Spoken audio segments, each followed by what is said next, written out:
Hello guys, welcome back to my channel Nursing Gurukul. Today we are going to discuss about the pelvis. तो pelvis क्या होती है? ये basin shaped hollow structure होता है जो कि इसके डिफरेंट डिफरेंट फंक्शंस होते हैं। जैसे ये हमारे जो भी रिप्रोडक्टिव ऑर्गन्स होते हैं उसको प्रोटेक्ट करने का काम करता है। एब्डोमिनल कैविटी में जो ऑर्गन्स होते हैं उसको प्रोटेक्ट करने का काम करता है।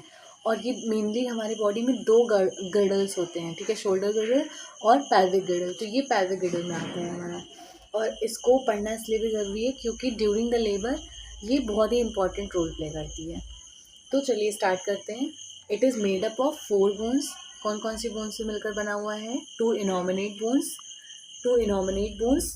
1 sacrum, this is sacrum, and 1 coccyx, this is coccyx. So 2 innominate bones, 1 sacrum and 1 coccyx. This one is coccyx. So these are the 4 bones of the pelvis. So again coming to the innominate bones, the innominate bone is divided into 3 parts, or we can say it is a fusion of 3 bones. Ilium, this is ilium, the flat part, ischium and pubis. Ilium, ischium and pubis. So this is the 3 bones which will compose the one innominate bone. Coming to the ilium, firstly, the upper flat part of the pelvis is known as ilium. So this is the border. This is the uppermost border, thick border, which we will call as iliac crust. अब iliac में ही हमारे एक concave shape structure होता है जिसको हम बोलते हैं iliac fossa. This is iliac fossa. अब यहाँ पे हमारा जो हमने बताया था आपको कि इलियक क्रस्ट होता है, उसके जस्ट सामने एक बोनी प्रोमिनेंस एरिया होता है. This bony prominence area is called as anterior superior iliac spine. क्यों? क्योंकि ये आगे की साइड में है और ऊपर है, इसलिए anterior superior iliac spine. Just below that one more bony prominence will be there, जिसको हम बोलते हैं anterior inferior iliac spine. Inferior क्यों बोल रहे हैं? क्योंकि ये नीचे प्रेजेंट है. वहीं अगर हम बात करते हैं तो जस्ट बिहाइंड इट, मतलब पीछे की तरफ, यहाँ पे जैसे ये आप देख सकते हो, ठीक है, ये इसको हम बोलते हैं posterior superior iliac spine. Just below that this is posterior inferior iliac spine. Posterior superior iliac spine, posterior inferior iliac spine. So this is all about the ilium.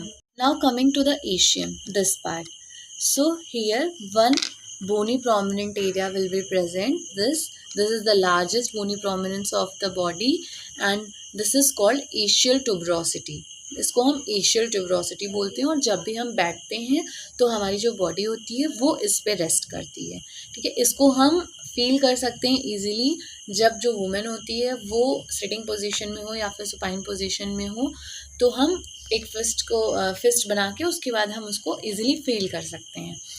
अब यहाँ पे इलियम जो हमारा होता है उसमें यहाँ पे एक कैविटी प्रेजेंट होती है, ठीक है, डीप कप शेप्ड कैविटी होती है जिसको बोलते हैं एसेटाबुलम, जहाँ पे जो हेड होता है फीमर का वो अटैच होता है. This cavity is known as acetabulum, ठीक है. हेड ऑफ द फीमर ये अटैच होता है और ये कैसे बनी हुई होती है? By the 2/5 of the ilium, 2/5 of the ischium and 1/5 of the pubis bone, ठीक है. 2/5 of the ilium, 2/5 of the ischium and 1/5 of the pubis bone. इससे मिलकर ये डीप कप शेप्ड कैविटी बनती है, ठीक है, जहाँ पे फीमर का हेड जो होता है वो अटैच होता है. इसके अलावा यहाँ पे आपको जस्ट पीछे यहाँ पे देखने को मिलेगा एक बोनी प्रोमिनेंट एरिया, ठीक है, ये एरिया जिसको हम बोलते हैं ischial spine.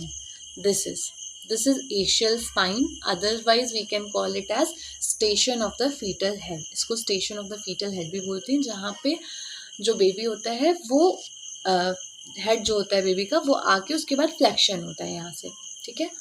Next, now coming to the pubis bone. This is pubis bone. 2 pubis bone joined together by the symphysis pubis, and here this is the inferior ramus. This is the inferior ramus and this one is the superior ramus. inferior ramus, superior ramus. Now two inferior ramus togetherly form the pubic arc. This is the pubic arc. Okay. Now coming to the sacrum. In the sacrum is 5 fused bone. ठीक है, ये 5 fused bone से मिलकर बना हुआ होता है. यहाँ पे हम सबसे पहले देखते हैं कि हमारा जो सैक्रम है इसमें सबसे पहले ये पार्ट जो अपर मोस्ट थिक पार्ट होता है, ये इसको हम बोलते हैं, दिस वन इज सैक्रल प्रोमोनेंट्री. इसको हम बोलते हैं सैक्रल प्रोमोनेंट्री.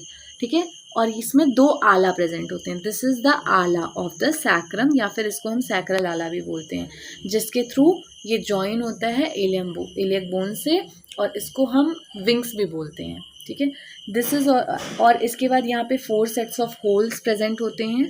ठीक है, ये देख सकते हो आप, 4 सेट ऑफ होल्स प्रेजेंट होते हैं, जहाँ से जो नर्व सप्लाई होती है वो प्रोवाइड होती है, या नर्व्स पास आउट होती हैं, ताकि जो भी रिप्रोडक्टिव या फिर पेल्विक ऑर्गन्स है उनको सप्लाई मिल सके.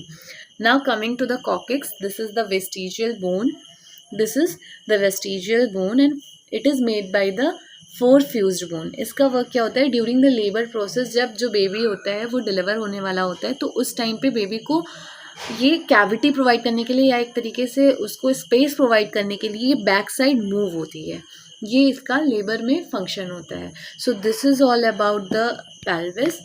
Hope you will understand, and if there is any query you can comment in the comment section, and if you want notes you can comment, so I will attach the PDF in next video. Thank you for watching.